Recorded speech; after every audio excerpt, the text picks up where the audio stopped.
겸손과 기도. 천미예수님, 부를까 말까 하다가 그래도 토요일 저녁에는 젊은이들이 오니까 우리 어르신들이 좀 양보하시소. 젊은이들 미사는 젊은이들한테 맞게 해야 안 되겠나, 그지요? 제가 가만 보니까 우리 젊은이들이, 그러니까 제가 젊다고 생각했는데 아닌더라고. 그죠? 꺾인 90이더라고. 그러니까 지금 세대 아이들은 이런 노래를 전혀 못 들어봤겠구나 하는 깨달음이 있어요. 그래서 나 가진 재물 없으나, 나 남이 가진 지식 없으나, 나 남에게 있는 건강 있지 않으나, 나 남이 없는 것 있으니,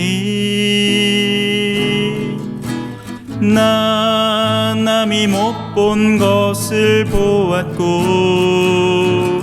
나 남이 듣지 못한 음성 들었고, 나 남이 받지 못한 사랑 받았고, 난 남이 모르는 것 깨달았네. 공평하신 하느님이 나 남이 가진 건 나 없지만, 공평하신 하느님이 나 남이 없는 것 같게 하셨네. 나 가진 재물 없으나,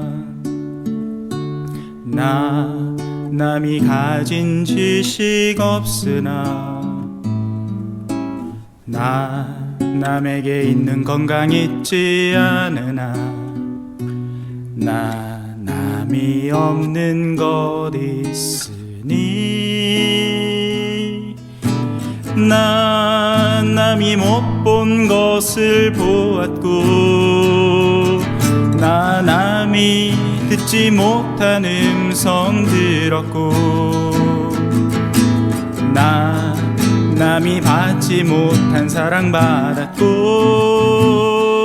난 남이 모르는 것 깨달았네.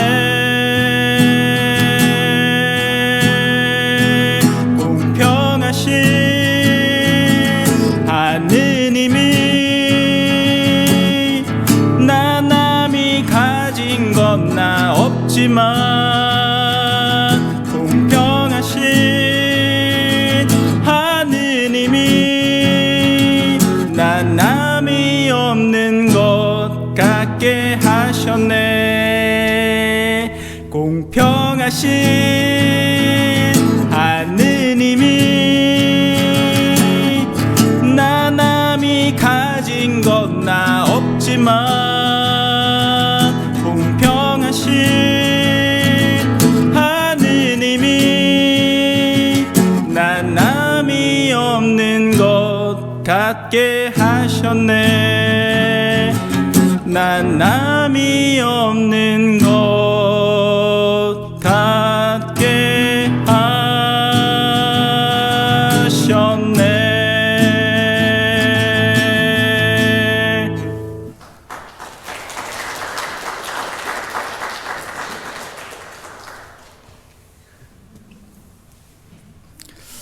장애인분이 만든 노래라고 제가 알고 있어요. 그래서 나는 가진 게 없지만, 다른 사람이 가진 재물도 없고 지식도 없고 건강도 없지만, 그래도 다른 사람이 가지지 못한 걸 가지고 있다는 그런 이야기를 하고 있죠. 왜 이 노래를 불렀느냐? 오늘 독서하고 연계되기 때문이에요. 오늘은 딴 거 많이 얘기 안 하고 간단하게 요 파트에 집중해서 얘기를 하겠습니다. 아까 집무실에서 혼자 신나가 노래를 막 불렀더만 목이 갔다 벌써. 자,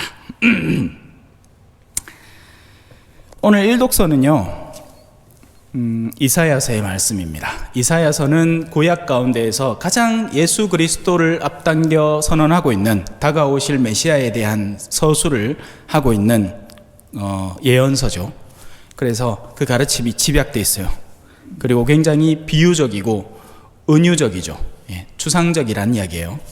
뭔가 직접적으로 얘기하는 게 아니라, 아이고 오늘 우리 온 학생들 이쁘네, 이게 직접적인 이야기고, 보자, 아이고 저쪽에서 반짝반짝 빛이 난다, 이게 은유적인 이야기예요. 감 잡힙니까? 그래서 그 은유를 잘 이해하고 받아들이고 알아들어야 돼요. 그는 외치지도 목소리를 높이지도 않으며 그의 목소리는 세상처럼 시끄럽게 짓거려지지 않는다는 겁니다. 그는 묵묵히 제 길을 가는 거예요. 그러면 주변에서부터 실질적인 변화가 일어납니다. 세상은 광고를 해야 됩니다. 여러분 이 상품을 사세요. 그러면 이 상품을 끊임없이 보여주면서, 자 이제 3분 남았습니다. 49,900원. 자 지금 전화하시면 할인 혜택도 대폭 드리고요. 아이고 이제 다 팔려가네요. 품절이 얼마 남지 않았습니다. 하면 마음이 콩닥콩닥 해갖고 벌써 우리 어르신들 띠띠띠띠띠 누르고 있다. 또또또또또또또 하나 주의서 하면 이제 성공한 거지. 사람을 조급하게 만들고 끊임없이 외쳐댑니다. 지금 뭐 하는 거냐고, 지금 생이 얼마 안 남았는데 남은 생을 더 즐기다 가야 되지 않겠느냐고, 이 상품만 가지면 여러분들이 원하는 모든 편안한 활동들을 손쉽게 할 수 있는데 왜 지금 이걸 안 사느냐고 우리를 계속 조급하게 만들죠. 반면 우리 주님은 묵묵하게 제 갈 길을 가는 겁니다.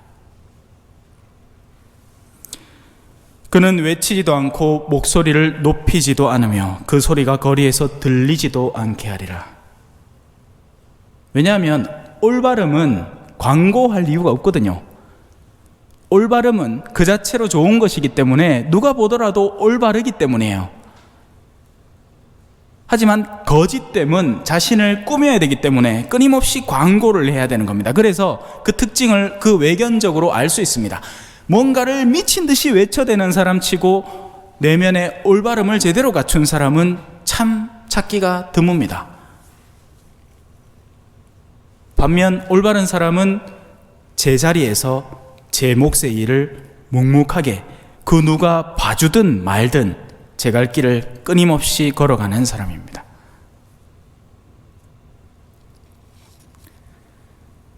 그는 부러진 갈대를 꺾지 않고 꺼져가는 심지를 끄지 않으리라.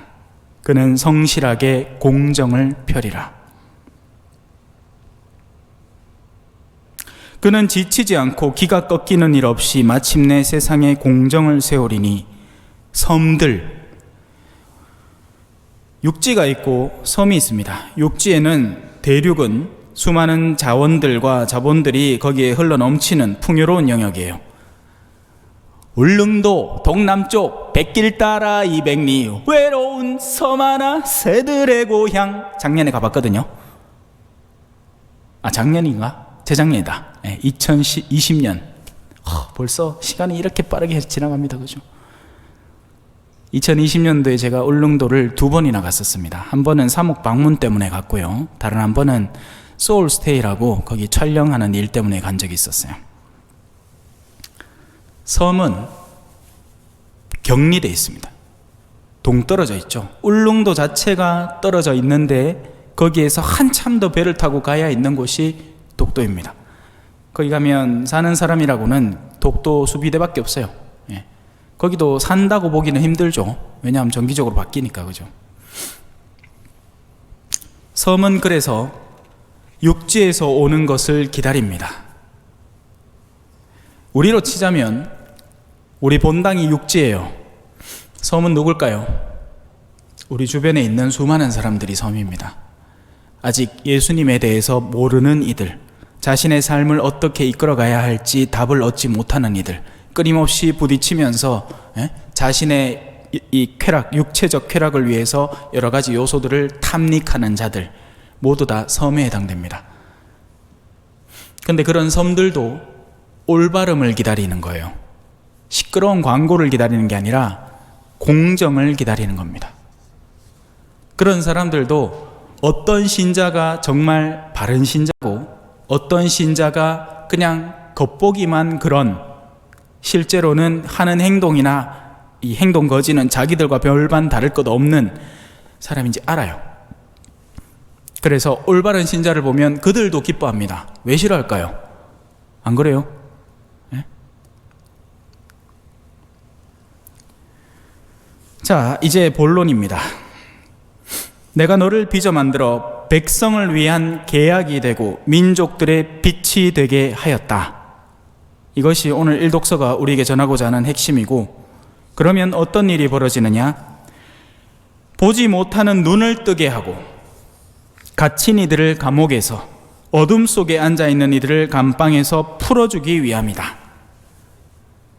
자, 그러면 우리에게 주어진 이 계약과 빛은 어둠 속에 있는 이들에게 효과가 있겠죠. 근데 문제는 어디 있을까요? 어둠 속에 있는 이들이 자신들이 어둠 속에 있는지 알까요? 라는 것이 문제인 겁니다. 제가 지난번에 넌지시 말을 했죠. 죄를 왜 짓느냐? 좋아서 짓습니다. 죄를 짓는 것이 나한테 유익을 준다고 믿기 때문에 죄를 짓는 겁니다. 얼마 전에 무슨 임플란트 회사에서 뭐 1,000억 원대를 해먹었다죠. 제주도 좋아, 그죠? 물론 뭐 다들 의심합니다. 설마 혼자 했겠나. 근데 애시당초 그 일을 왜 진척시켰을까요? 그게 좋기 때문입니다. 그렇게 해서 얻어질 것이 좋기 때문이죠. 그러면 그건 정말 좋은 일인가? 이제 와서 되물어보면 좋은 일일까요? 아니죠. 왜? 들통났잖아. 들통나고 이제 아마 뭐 또 누구는 막 그 압박감을 견디다 못해 또 자살도 하고 난리가 날 겁니다. 그러면 좋은 일일까요? 이제는 아니죠.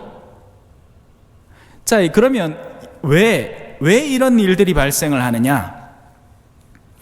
흔히 영적인 시야를 확보하지 못한 사람을 영적 장님이라고 표현을 합니다. 하지만 장님들도 볼 수 있습니다. 무슨 말이냐? 이걸로 못 볼 뿐이죠. 본다는 것의 의미를 꼭 눈으로 봐야만 본다는 시각으로 한정짓지 맙시다. 우리가 만약에 눈이 없다면 다른 걸로도 보고 살아야 됩니다. 음식 냄새를 맡아가면서 입에다 뭘 집어넣어야 되고요. 만져서 따갑고 뭐 심하게 뜨겁고 하면 피하는 게 맞고요. 보인다는 겁니다. 뭘로? 짧은 나의 범주의 감각 능력 안에서 보인다는 거죠. 문제는 그 너머를 못 본다는 데 있습니다. 그렇겠죠? 그래서 장님이라는 것을 새롭게 정의하자면 누구나 보아야 마땅한 영역의 범주를 보지 못하는 이들 안에 갇혀있는 이들을 말하는 겁니다. 자신의 욕구에 사로잡혀 있는 이들, 자기 생각에만 사로잡혀 있는 이들, 보다 우리가 함께 마음을 모아서 멀리 나아가야 하는 여정을 함께 바라보지 못하고 지 생각만 하는 사람들을 영적 장님이라고 하는 거죠. 한 사람이 가족의 가장이라면 그 가정 전체가 바람직한 여정으로 가서 행복에 가닿을 수 있도록 노력하고 생각해야 마땅한데, 지는 비서하고 바람난기라. 왜? 그게 좋대. 좋고 말고 얼마나 좋겠노, 그죠? 자기 마누라는 조글조글한데 비서는 탱탱하니까 부장님 옆에서 그래 앵앵거리 삼아 얼마나 좋겠노? 어이? 이게 웃음 코드가 안 맞구나 내하고. 이래 연기를 하고 애를 쓰면 밖에는 다 재밌다 하는데 우리 성당 더 해봐라. 내가 참 불가에 와 있는 느낌입니다. 마하반야바. 내가 염을 하면 차라리 낫겠다. 하기야 이 근처에 원불교 많잖아요, 그죠? 예. 능인중학교 나와갖고 반야신경 다 외웁니다. 예. 보지 못하는 눈을 뜨게 만들어줘야 하는 겁니다. 자신이 갇힌 줄 모르는 이들을 그 자신의 감옥에서 풀어주어야 하는 거죠. 자신이 어둠 속에 있는 줄을 모르는 이들을 어둠 속에서 해방시켜줘야 하는 겁니다. 그러기 위해서는 표지판이 필요해요. 근데 그 표지판은 목적지가 없는 표지판이 존재할 수 있습니까? 없습니다. 누군가가 방향을 가리키려면 저리로 가세요 하고 방향을 가르쳐주는 목적지가 필요한 거죠. 그분이 우리에게 다가오신 예수 그리스도이신 겁니다. 그래서 사람들은 흔히 선과 악을 이렇게 생각합니다. 나한테 좋은 거 선, 나한테 싫은 거 악. 아니요, 잘못되었습니다. 그릇된 선택이에요. 애가 들어섰어. 야를 키우면 내가 얼마나 고생할까. 이건 너무 싫어. 너는 나한테 악이야. 그러니 나는 너를 지워 없애버리겠어. 죽여버릴 거야. 아니죠. 자신이 하고 있는 그 생각이 악이죠. 악의는 선입니다. 악의는 축복이에요. 아이는 하느님께서 우리에게 선물해 주신 새로운 생명입니다. 그 아이가 성장해서 어떤 결과가 나한테 다가올지 전혀 모르고 있는 상태예요. 미지수입니다. 이런 분별이 제대로 서지 않으면 우리는 선이라고 생각하고 악을 향해서 치달아가는 겁니다. 선과 악의 구분점이 모호해지는 거죠. 목적지가 틀려있기 때문이에요. 내가 느끼는 바가 아니라 하느님께서 이끄시려는 바가 선이어야 됩니다. 그러면 그 길을 어떻게 찾을까요? 그건 그분이 우리에게 주신 강력한 표지로 찾아야죠. 그게 뭘까요? 십자가입니다. 불뱀에게 물린 이들은 그 불뱀을 형상화한 구리뱀을 쳐다보기만 해도 살아날 것이다.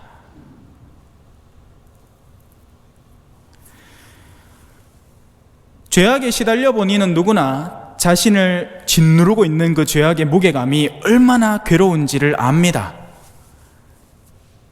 물론 그걸 알려면 그 죄악이 어느 정도 결과를 뿜어내야 돼요. 왜냐하면 아까도 얘기했지만, 자, 아까의 비유로 다시 돌아옵시다. 비서하고 바람난 부장이 그 바람을 즐기는 동안에 중압감을 느낄까요? 안 느낍니다. 그럼 언제 느낄까요? 이제 가정이 슬슬 파괴되고 아내가 그걸 알게 되고 이혼한답시고 나서고 아들 옆에서 울고 앉았고 이제는 자기가 저지른 그 비서와의 바람이 수치로서 자기에게 돌아올 때쯤이면 이거 큰 실수를 했구먼 하는 걸 알게 되겠지만, 그 전까지는 지금 자기가 하고 있는 행동이야말로 세상에서 더할 나위 없는 짜릿한 쾌락이라고, 나한테 다가오는 극도의 선이라고 생각하고 거기에 열중하고 있을 겁니다. 이해가 되시죠? 그 죄악의 결과가 나에게 돌아올 때쯤 우리는 누구나 아는 겁니다. 세상에 태어나서 철이 든 사람 치고는 그 누구도 죄라는 영역에서 자유로울 수 있는 존재는 없기 때문이에요. 왜? 자유를 온전히 쓸 수 있게 되는 순간부터 우리는 선과 악에 대한 결정을 하게 되는데, 흔히 나의 이기적인 욕구에 따라서 악을 선택하는 것이 우리 인간이 갖고 있는 타고난 운명인 거죠. 원죄를 너무 심각하게 들어가면 안 되니까 그래도 설명한 김에 할게요. 원죄라는 것은 무엇이냐? 하느님을 알지 못하는 것, 그 상태 자체가 원죄입니다. 그래서 세례를 받으면 어떻게 돼요? 우리는 하느님을 알고 그분에 대한 고백을 하죠. 그러면서 그 원죄에서 해방되는 거죠. 근데 원죄에서 해방되었다고 그럼 난 오늘부터 세례 받았으니까 다시는 죄를 짓지 않는 것이냐? 아니죠. 하느님을 안다고 죄를 짓지 말라는 법이 있나요? 아니에요. 이제 하느님을 알기 때문에 알면서도 그걸 아는 사람이 그래. 옛날에 허경환이 그랬죠, 그죠? 그걸 아는 사람이 그러냐 하면서 알기에 더 중한 엇나감을 저지르게 되는 겁니다. 차라리 몰랐더라면 매를 덜 맞을 것이다. 이건 제 말이 아니라 성경에 나오는 말씀입니다. 하지만 우리는 알기에, 우리가 가야 할 목적지가 어딘지를 알기에, 그래서 우리의 상태는 더 위중해지는 거죠. 자, 이제 조금만 더 이걸 살펴봅시다. 눈을 뜬다는 건 뭘까? 우리가 흔히 살아가는 이 세상은 이 우리라는 세속이라는 차원을 살아갑니다. 그래서 거기에서 좀 더 나은 상황을 위해서 우리는 가진 애를 다 써요. 참외 농사를 왜 지을까요? 참외 농사를 지어야 돈이 벌리고 내가 생명을 유지하고 살아가니까요. 근데 오늘 제가 만난 한 어르신이 저한테 이렇게 표현을 해주셨어요. 전에는 그런 줄만 알았다고. 근데 참외 농사를 멈추고 나서도 살 길은 주어지더라고. 하느님은 새들도 먹이시는 분들이에요. 오늘 제가 산책을 2번이나 왔다 갔거든요. 오늘따라 유난히 오리들이 많더라고. 가들 다 뭐 먹고 살겠습니까? 뭐든 먹으니까 그 살고 있어요. 하느님은 그 작은 새들도 참새부터 오리, 뭐 날아다니는 허연기, 두루미인지 뭔지 잘 모르겠지만 하여튼 그 가까지 해가 다 먹여 살리고 계셔. 여기 있는 사람들 하루 먹을 걸 다 줬으니까 지금 힘내갖고 지금 왔는 기라 성당. 예? 저도 아프다 하있긴해 전신만신 이어서 죽 사주고 저서 죽 만들어주고 오늘 식사 초대해주고 해가 실컷 못 써요. 네. 먹다 모지라가 우리 목도리까지 마시는 거 다 못다.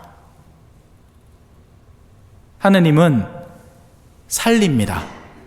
물론 하느님이 살리니까 아무것도 하지 말자 이 말은 절대 아니죠.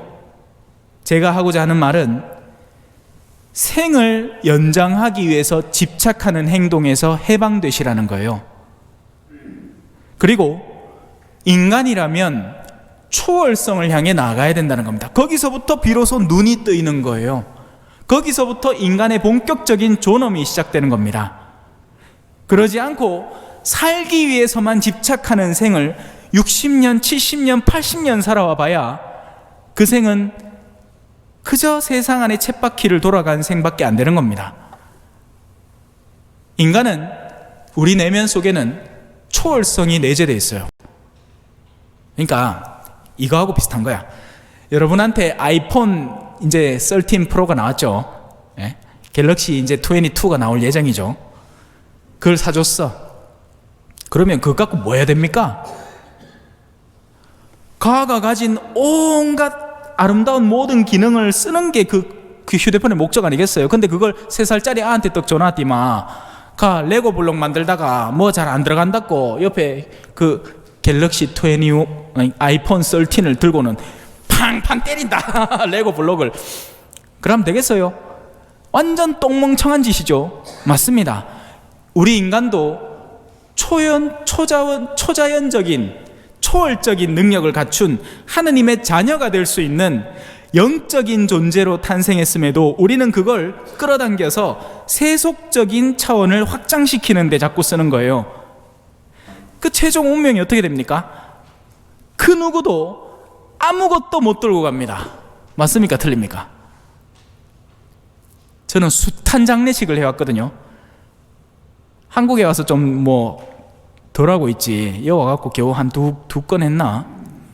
볼리비아 있을 때는 하루 건너 하루 장례식이에요. 예. 그거는 하루 건너 하루 장례식이거나 아니면 세례나 애들이 버글버글 하니까. 여기도 옛날에 그랬다면서요.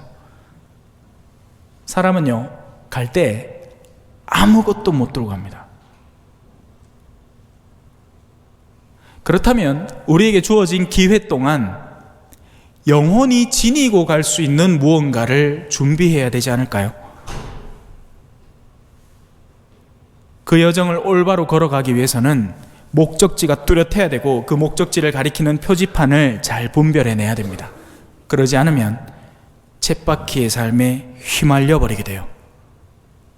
옛날에 찰리 채플린이 모던 타임즈라는 영화에서 막 기아 바퀴에 들어가가지고 막 뺑뺑 돌고 가는 모습 기억나십니까? 그건 역시 옛날 영화 어르신들도 좀 알지 싶은데, 우리의 인생사는 여러분들을 그 기어에 잠식시키려 준비를 단단히 하고 있습니다. 누구나 살아가는 그 생, 학교에 들어가고 직장을 구하고 결혼을 하고 그렇게 아니죠. 그러려고 우리는 살아가는 게 아닙니다. 더군다나 우리는 신앙인으로서 이 거룩한 미사의 자리에 나온 것은 영원한 생명을 원하기 때문입니다. 그 영원한 생명을 다른 어떤 조잡한 생명 연장과 착오하지 마세요. 우리는 존엄한 존재로 살다가 기꺼이 죽을 태도로 살기 위해서 여기 존재하는 겁니다. 이 비굴한 생을 조금 더 늘려 당겨서 70살 거를 80살게 하는 게 중요한 게 아니에요. 단 하루라도 하느님의 자녀로서 당당하고 떳떳하게 살다가 설령 생을 마감하더라도 자신 있게 죽는 거죠.